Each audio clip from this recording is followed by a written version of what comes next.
a sua atenção. Suportai-me, pois. Abre aí, Miguel. Malaquias, capítulo 1, versículo 1. Esta é a arma dos pastores. Quando na igreja se fala em Malaquias, as ovelhas já sabem, vamos ser tosqueadas. E os pastores dizem, mas está na Bíblia. E digo eu, nós não temos uma doutrina bíblica.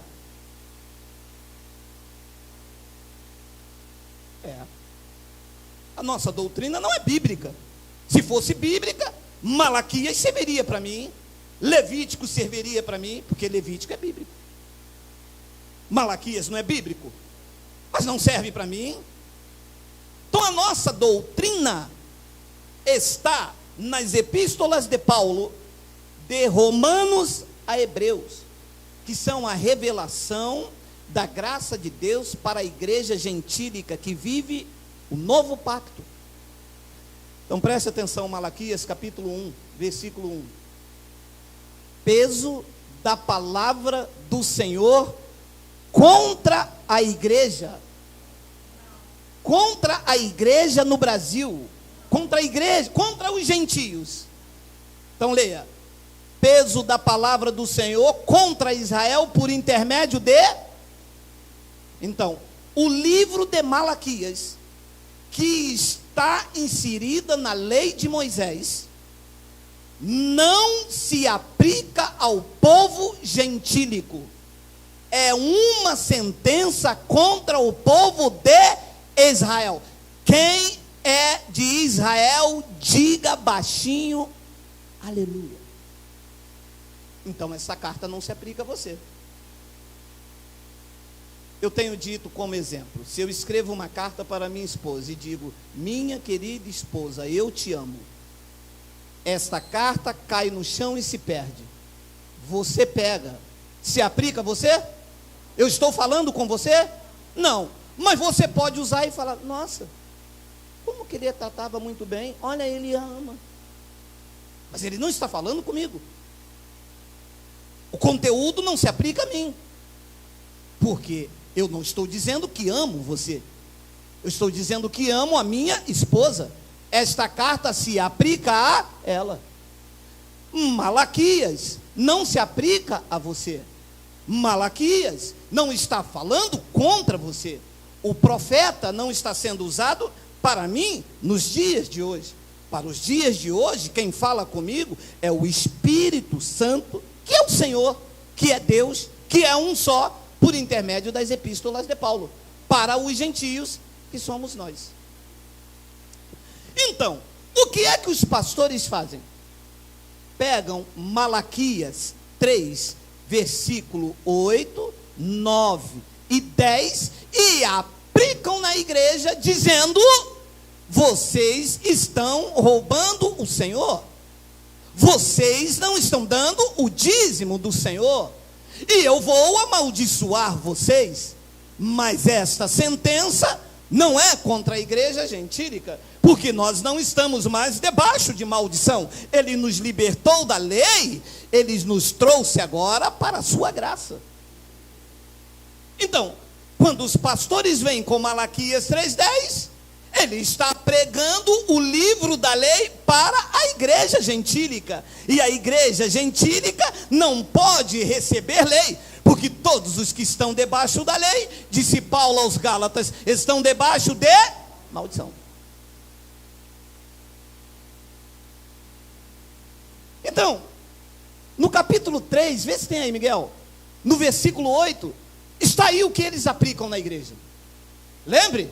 Mas isso aqui não é para você nem para mim, porque nós não somos de Israel, nós somos da igreja gentílica, nós somos da igreja do novo pacto, aonde o sumo pastor é que nos conduz em toda a verdade. Então olha o que ele diz, Malaquias 3,8, roubará o homem a Deus? Todavia vós me roubais. Vós quem? Com quem que ele está falando? Com o de Israel. Diga, não está falando comigo? A carta não é para mim. Vós me roubais. E eles disseram, em que te roubamos? E disse Deus, nos dízimos e nas ofertas. 9. Com maldição sois amaldiçoado, porque a mim me roubais. Sim, todas esta nação, Brasil, Espanha, França, Canadá, não são as nações. Se fosse nações, tinha brecha, porque nações são mais de uma. Então estaria incluída aqui a França, o Canadá, o Zaire, a Colômbia, a Luanda, mas está no singular, porque está falando com uma nação só, e essa nação é Israel, e nós não somos como Moisés. Isso não aplica na minha vida e nem na sua. Alô, da Zâmbia? Ué, e por que os pastores não pregam isso? Porque são cães gulosos. O seu Deus é o ventre. Estão atrás de tosquear as ovelhas. As suas solenidades são para ganhos próprios. Eles não querem instrução e verdade, porque se pregarem o que vem para ir para frente, a igreja fica vazia. Eu não tenho medo da igreja ficar vazia. A igreja não é minha. O que te prende aqui não pode ser a cerca. O que te prende aqui é o alimento. Entende-se? Eu estou pregando aqui sobre o temor do Espírito Santo, senão Paulo se levanta e vai embora. Está aqui como aferidor, e você deve estar aqui assim também. Não pode permitir que eu pregue o engano em você aí, alimentando o meu ego, eu te enganando, e você deve estar aqui pela verdade.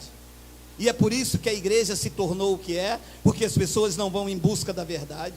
As pessoas vão em busca daquele irmão que é muito legal, ou eu não consigo sair de lá porque lá as pessoas são bacanas. Aqui ninguém é legal, aqui ninguém é bacana, aqui a palavra é que nos alimenta e estamos aqui por ela. E quando alguém errar por nós, por causa da palavra que nos alimenta, nós suportamos uns aos outros em amor.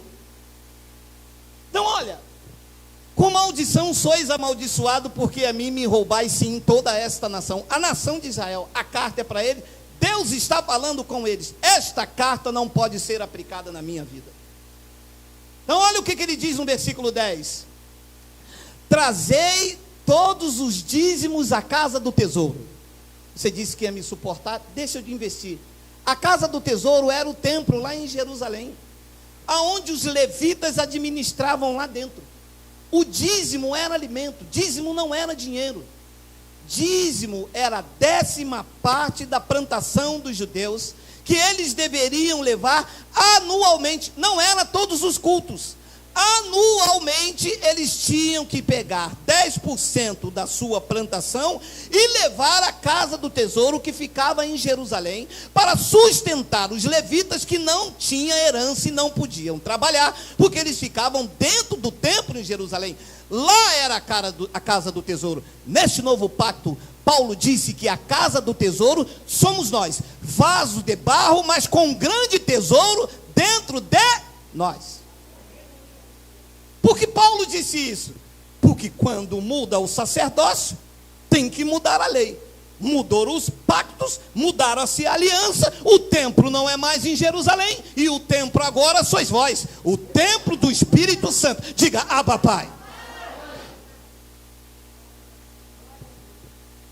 Trazei todos os dízimos à casa do tesouro, para que haja mantimento na minha casa, e depois fazei prova de mim nisto, diz o Senhor dos Exércitos. Se eu não vos abrir a janela do céu, e não derramar sobre vós uma bênção tal, que até que não haja lugar suficiente para recolher. O que estava acontecendo aqui?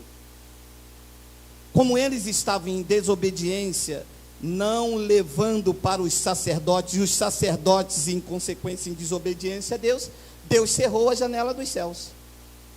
Era um pacto de dente por dente, olho por olho, e Deus agia segundo as obras dos homens. Hoje é em graça, Deus não age segundo as minhas obras, Deus age segundo a sua graça e a sua misericórdia, porque o favor agora é imerecido. Então Deus cerrou a janela dos céus. Como não chovia, eles não plantavam e não colhiam.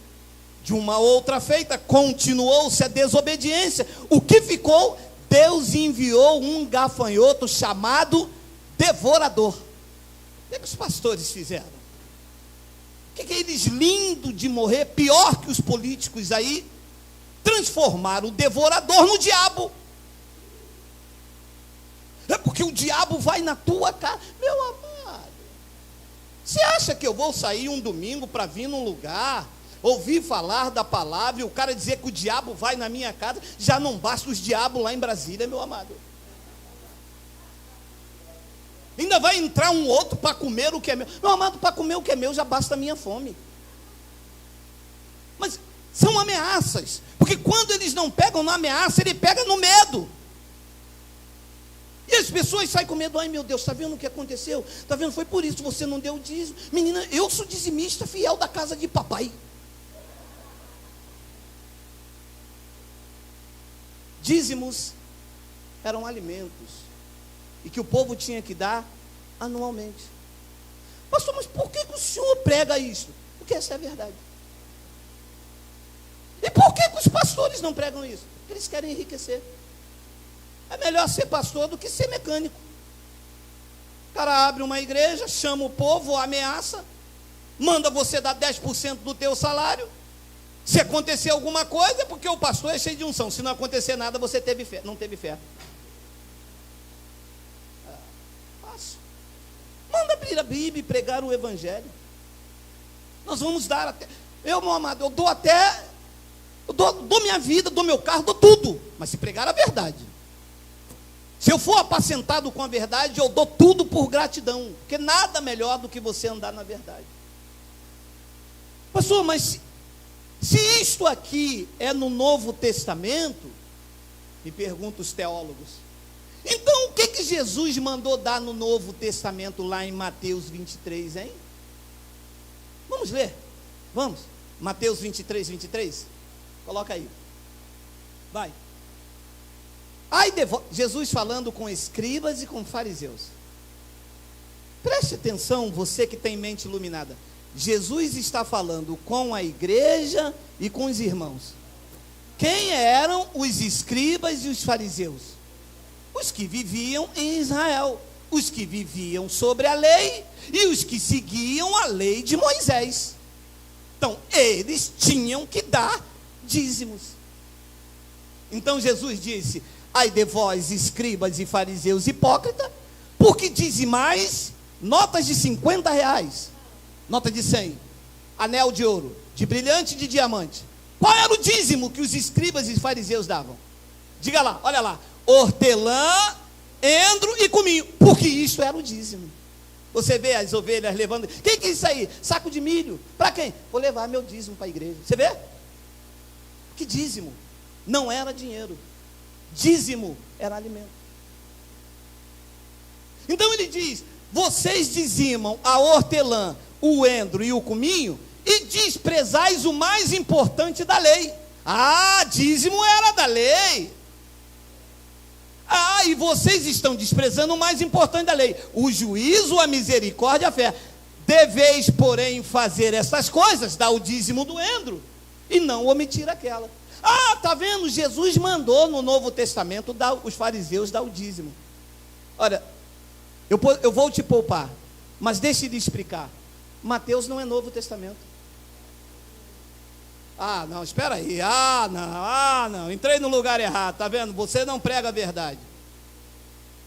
Mateus, Marcos, Lucas e João não é Novo Testamento.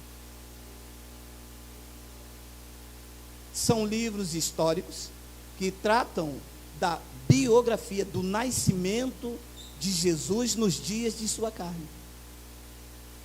Porque olha o que explica o escritor dos Hebreus. Coloca lá, Miguel. Porque onde há testamento, é necessário que intervenha a morte do testador. Para aí. É verdade. Nunca tinha me mostrado isso. Ora, para ser testamento, tem que acontecer a morte do testador. E se o testador está vivo, então não é testamento. Recebe? Recebo o entendimento do Espírito na minha mente. Então, enquanto Jesus, nos dias de sua carne, o conhecido Emanuel, estava andando em Jerusalém, ainda era a lei, porque a lei e os profetas duraram até João. Então ele estava andando ali, mas ele estava sobre a lei. Jesus nasceu sobre a lei, e nos dias de sua carne, tinha que se aplicar a lei. Porque para ser Novo Testamento, era necessário que intervenha a morte dele. Então, da cruz para cá, aí sim é Novo Testamento. Porque olha o que ele diz, 17, olha, lê agora. Porque um testamento tem força onde houve morte. Ou terá ele algum valor enquanto o testador vive? Então, enquanto Jesus estava vivo, não tinha Novo Testamento, ainda era velho. Recebe, diga eu recebo. É isso aí. Pastor, mas por que isso só tem aqui? Não, isso não tem aqui. Isso está aqui. Não está longe de ti, está na tua boca, está no teu coração. Eles que não pregam. Aí toda a doutrina da igreja está inserida onde? Mateus, Marcos, Lucas, João. Aqui é novo, vocês não pregam novo. Olha a mulher do fluxo de sangue, desce, Zaqueu. Essas são histórias. Não tem revelação, não tem doutrina. Então eles pegam a passagem de Mateus 23, 23 e diz que Jesus no Novo Testamento mandou dar dízimo, mas Mateus, Marcos, Lucas e João não é Novo Testamento, porque um testamento só tem força de lei quando o testador morre, e o testador, que é Jesus, estava vivo em Mateus, Marcos, Lucas e João. Então quando você abre da cruz para cá, você não vê Paulo falando em dízimo. Não vê Paulo obrigando os irmãos, sendo pesado aos irmãos. Paulo trabalhava, Paulo passou dificuldade, a igreja, sem acusação da lei, respondeu com gratidão. Não deixava o apóstolo passar aperto. Ele disse: eu recebi tudo, estou cheio, desde que Epafrodito me trouxe das vossas mãos, como um sacrifício suave e agradável a Deus, mas sem imposição. Você entra na igreja 2 horas pedindo dinheiro. Você entra na igreja, a ovelha sai tosquiada, de ameaça. E a ovelha entra dentro de casa, vê a panela cair, aí ela lembra que o pastor disse: ó, o devorador na tua casa. Uma panela que caiu. E é assim que as ovelhas estão fora do pasto. As ovelhas estão no mundo aí porque entraram dentro. Eu consigo ver às vezes com meus olhos espirituais. Às vezes elas entram aqui, eu vejo: caramba, olha, mas o cara chega, passou a máquina. Nem, porque às vezes eles passam a máquina tem uns que tosqueiam, mas chega, passa máquinas e a pessoa entra quebrada, com vontade de subir. As pessoas querem ouvir tudo, menos de Deus. Que elas foram tão tosqueadas, tão feridas, só prestaram enquanto tiveram, só prestaram enquanto podia dar, que na hora em que elas mais precisaram, é o vale quanto pesa. Então Deus tirou tudo isso. Então olha, eles usam uma passagem, e eu fico, me suporte, porque isso meu espírito se revolta, quando a pessoa deveria ensinar a igreja. Elas usam expressões para tomar o dinheiro. O descaramento, e até de algumas igrejas em graça, são tão grandes, que eles usam uma passagem que Abraão deu dízimo, e diz assim: mas Abraão deu dízimo, foi antes da lei. Olha só, Hebreus capítulo, volta, Miguel, vai, pode ir, perdão, pode ir, vai, aí, ora, sem contradição alguma, o menor é abençoado pelo maior. 8, e aqui, certamente tomam dízimo homens que morrem, ali, porém, aquele de quem se testifica que vive. Preste atenção na revelação. O apóstolo Paulo está escrevendo aos hebreus. Quem são os hebreus? Os hebreus são um povo que vive em Israel. Você vê que Paulo tira a sua ótica dos gentios e escreve uma carta específica para os hebreus.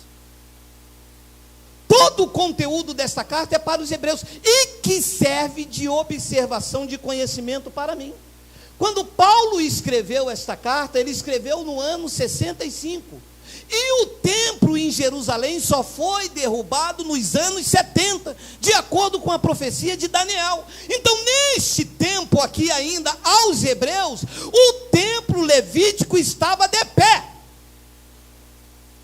As pessoas aqui em Hebreus, olha, carta aos Hebreus, neste tempo aqui, no ano de 65, o templo estava de pé e as pessoas levavam sacrifício, levavam os seus dízimos, ainda, porque o ano 70 da profecia não tinha chegado e o templo não foi destruído. Então Paulo está dizendo, aqui certamente, aqui não é aqui em Caxias, aqui não é aqui no Brasil, aqui é lá na cidade dos Hebreus, no ano 65. Então eles usam isso aqui e dizem, não, aqui certamente tomam dízimo os homens que morrem, mas ali, porém, aquele que se testifica que, de quem vive, está apontando para Melquisedeque, quando Abraão deu dízimo a Melquisedeque. Então olha o que ele diz no versículo 9, e por assim dizer, por meio de Abraão, até Levi, que recebe dízimos, pagou. Agora preste atenção, você que conhece a graça. Abraão estava representando os gentios, ou Abraão estava ali representando o sacerdócio levítico? Então Abraão não foi exemplo para que os gentios dê dízimo. Abraão foi exemplo para o sacerdócio levítico, que quando Abraão encontrou Melquisedeque, os levíticos não tinham sido levantados ainda, e Melquisedeque, que era Deus, estava pré-anunciando o evangelho da circuncisão a Abraão. Olha o que diz no versículo 10, porque ainda ele estava no lombo de seu pai, quando Melquisedeque lhe saiu ao encontro. 11, de sorte que se a perfeição fosse pelo sacerdócio levítico, porque sob ele o povo recebeu a lei, que necessidade havia logo de que outro sacerdote se levantasse segundo a ordem de Melquisedeque, e não fosse chamado segundo a ordem de Arão? 12, porque mudando-se o sacerdócio, necessariamente se faz também mudança de lei. Mudou o sacerdócio, não é mais o templo em Jerusalém, não há dízimos em graça.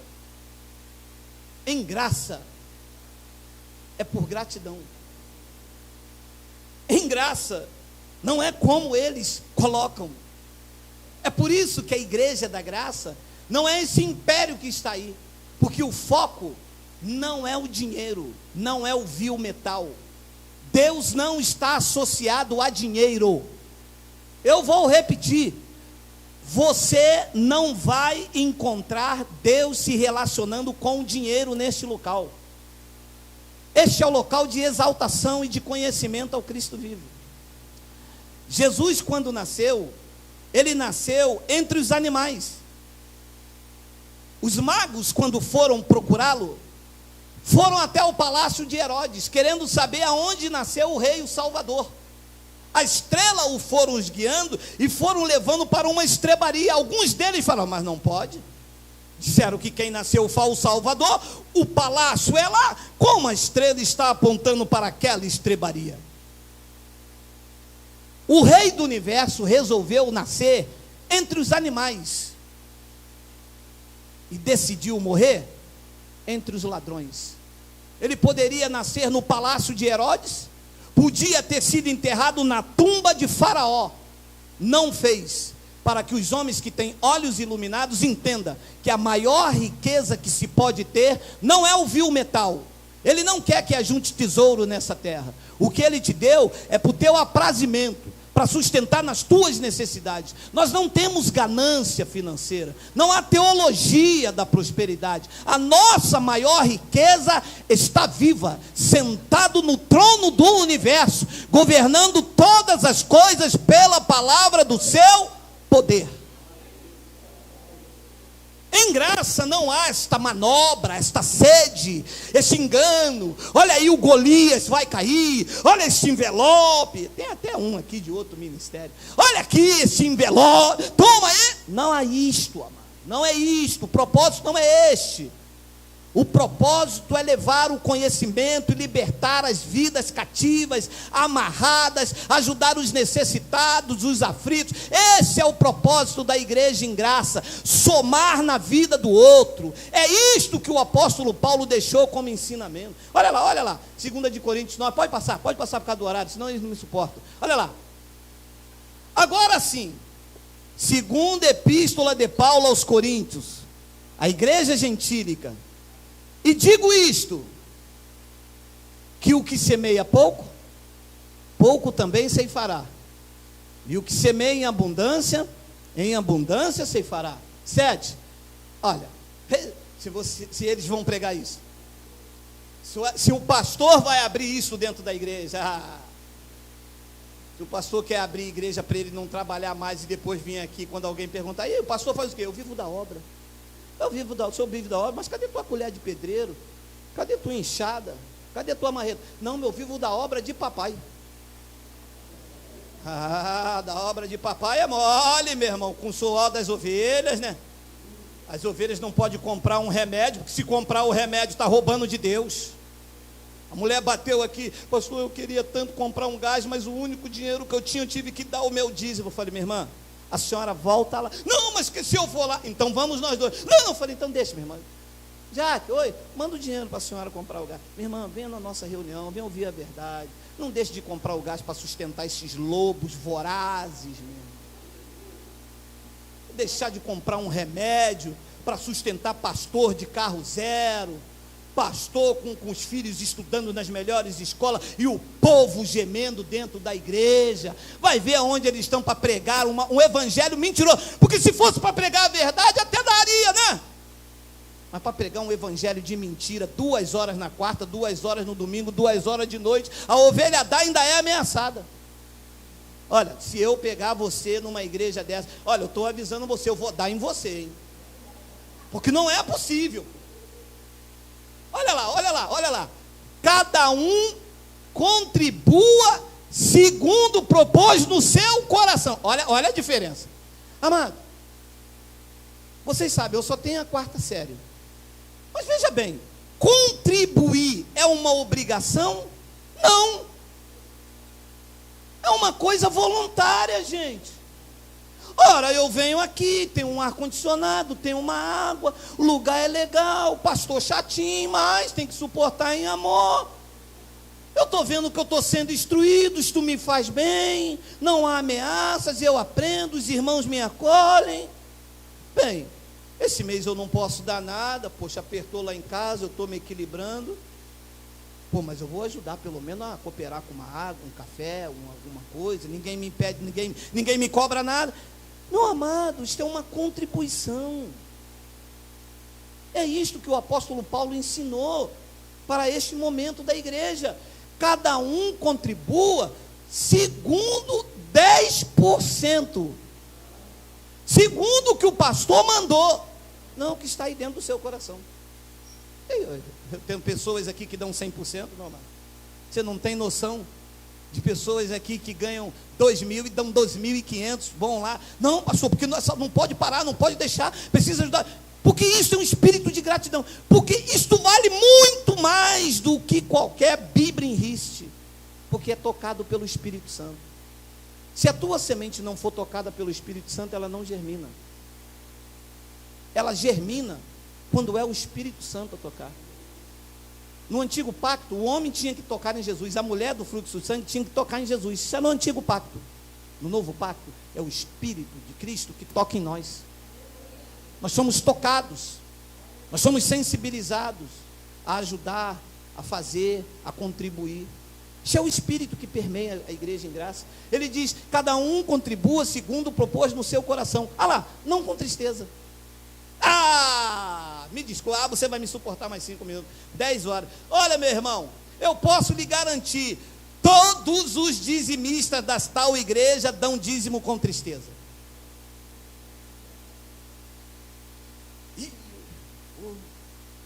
Caramba, recebi um dinheiro aí, 3.000 reais, vou ter que tirar 300 reais, fazer o quê, né? Está na Bíblia, né? É a palavra do Senhor, é a palavra do Senhor. É a palavra do Senhor. O cara puxa.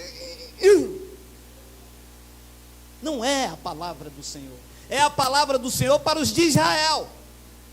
Para nós, os da graça, é esta: cada um contribua segundo propôs no seu coração, não com tristeza ou por necessidade. Por que é que Paulo estava fazendo isso? Porque Paulo, como saiu da lei, sabia que as pessoas debaixo do espírito do dízimo, ou dão dízimo ou com tristeza, ou por necessidade. É ou não é você que veio de lá? Hein, pessoal? Você veio de lá, você dava pela necessidade da janela dos céus abrir. E não abria nunca. Só abria para quem estava aqui atrás. Para quem estava aqui atrás, abria janela, abria porta, abria telhado, abria casa, abria o mar vermelho. Mas os daí, nunca. Porque era um espírito de barganha que eles colocavam em nós, entendeu? Se eu der, Deus me abençoa. Se eu não der, Deus não vai me abençoar. A graça veio e tirou isso e disse: não, você já é um abençoado com todas as sortes de bênçãos. Entendeu, abençoado? Não existe esse espírito de barganha, ou dá por tristeza ou por necessidade. Não, eu estou dando dízimo lá na minha igreja lá, porque, poxa, eu quero comprar meu apartamento, cara. Eu quero comprar meu apartamento. Meu amado, se você não trabalhar, você não compra nem bala. É que quando você trabalha, Deus abençoa o fruto do seu trabalho. Ele já abençoou. E você começa a prosperar com dignidade. Isso é de glória em glória. Então ele diz: não com tristeza ou por necessidade. Olha lá que lindo, olha lá, olha lá. Não, volta, é a verdade. Não corre não. Porque Deus ama ao que dá com. E a gente não dava com alegria. Eu nunca dei com alegria. Minha mulher uma vez reclamou. Caramba, me lembro até hoje. R$480 há 10 anos atrás. Meu irmão, era como 4, 5 mil. Nós tínhamos que pagar uma conta, aquele dinheiro ainda ia faltar. Eu fervoroso, né, meu irmão? Camisa até aqui, eu não podia usar de bermuda, e aquela coisa toda, varão de Deus. Peguei o dinheiro, aquele tremendo na mão, e disse: mulher, vamos acreditar, Deus vai fazer. Deus nunca fez, meu irmão. Porque Deus não quer esse espírito de barganha com Ele. Deus não negocia a sua glória. Deus não quer esse negócio de Deus só vai me dar se eu der, não. Tudo é dele. Meu amado, o ar que você respira, a sua vida, a sua casa, o seu carro, tudo é dele. 100% é dele, meu amado. Deus não precisa do teu dinheiro, meu amado. Deus é rico. Quem precisa do dinheiro somos nós. Você vê que se Deus vai ficar feliz você pegando metade do teu pagamento, dando para Ele. Você acredita nisso? Se Deus precisa do teu dinheiro, quem precisa do teu dinheiro é alguém que entrou aqui, que ainda não fez uma alimentação. Quem precisa do teu dinheiro é alguém que está aqui, que precisa de comprar um remédio. E como isto aqui é um lugar cristão de Deus, um semeia, outro doa, outro faz, e no final tem que ter alguém sensibilizado por Deus a contribuir. Porque este é o chamado. Olha lá o que diz o 8, olha o 8. E Deus é poderoso para fazer em vós abundar toda graça, a fim de que, tendo sempre em tudo, em toda suficiência, abundeis em toda obra. Olha, 9, conforme está escrito: espalhou e deu aos pobres, a sua justiça permanece para. As ovelhas dão, o pastor pega, bota no bolso. A ovelha precisa de um remédio, o pastor diz: a irmã tem pouca fé, precisa orar. O Evangelho da Graça diz: não, senhor. Semearam, você aqui espalha e dê aos pobres, e a justiça de Deus na sua vida permanecerá para sempre. Eu não ando com medo do Temer. Eu não ando com medo de JBS ou da BRF de carne estragada. Há uma justiça de Deus sobre a minha vida. Deus vai me conduzindo em triunfo. De uma boa carne ali em promoção, procura o dinheiro, não tem. Caramba, a carne estava estragada. Deus dá livramento sem você saber, Meu amado, quando você é conduzido em triunfo, todas as coisas cooperam para o teu bem. Nós acreditamos nisto. Nós não estamos aqui com intuito gananciosos, visando o teu bolso. Nós estamos aqui te ensinando para que você saia desse espírito de meretrício, de vendilhagem, dessas barganhas que se tornou a igreja evangélica. Ué, mas como que o senhor faz então para pagar a conta de luz? Vem, cara, 2 ar-condicionado, eu vou aumentar agora esse mês a potência desse ar, nós vamos pintar, reformar, nós vamos fazer várias coisas, comprar equipamento. Como é que o senhor faz tudo isso? Pelo Espírito. Se vir 100, eu espalho os 100. A justiça de Deus permanece. Ele faz, eu não sei como, às vezes eu não tenho mês que eu não sei como é. Mas nesses 6 anos, nunca faltou absolutamente nada. Nem na minha vida, nem na vida das pessoas que se propuseram a abraçar o Evangelho da graça de Deus. Não há ameaça, não há dedo em riste, não há nome, porque nas igrejas bota assim, quem não deu dízimo, bota o nome, e você não toca mais. Não há nada disso, amado.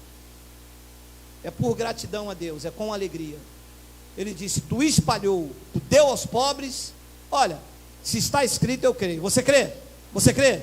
Diga, Abba Pai. Se está escrito eu creio. Ele disse, espalhou, deu aos pobres, a sua justiça permanece para sempre.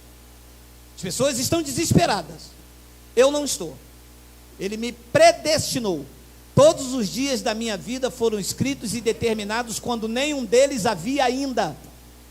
O dia que eu estou vivendo hoje já foram escritos e determinados. Deus sabia que eu iria viver em tempos difíceis, de emprego, de escassez e de roubalheira. Deus sabia, me colocou aqui. Ele tem um controle absoluto. E qual é a minha participação nisso? Ser obediente. Sou um semeador, não há imposição, ninguém manda em mim, não há nomes aqui escritos para quanto eu tenho a dar. Eu vou semear. Está aqui a minha semente, eu vou semear. O que eu achei que eu posso. É pouco aos olhos de alguns? Pode ser. Aos olhos dos outros pode ser muito? Pode ser também. Aos meus olhos, é o que eu posso fazer. E é a forma que Deus recebe. Porque eu estou fazendo com alegria. Não estou dando por necessidade, em Deus me dá algo. Deixa eu te dizer, me desculpe. Você não entrou aqui, você não veio atrás de bênção. Porque você já é um abençoado. Você não veio atrás de prosperidade. Porque você já é próspero. Você não veio atrás de milagre. Porque o milagre te acompanhou. Você não veio atrás de cura, porque tu já és curado. Você veio para agradecer. Você veio reconhecendo que sem Deus nós não podemos nada. Vamos dar um lindo aplauso, vamos semear em nome de Jesus. Obrigado os irmãos aí. O lugar é Ruambo, Angola. Um abraço da igreja em Caxias. Vamos semear.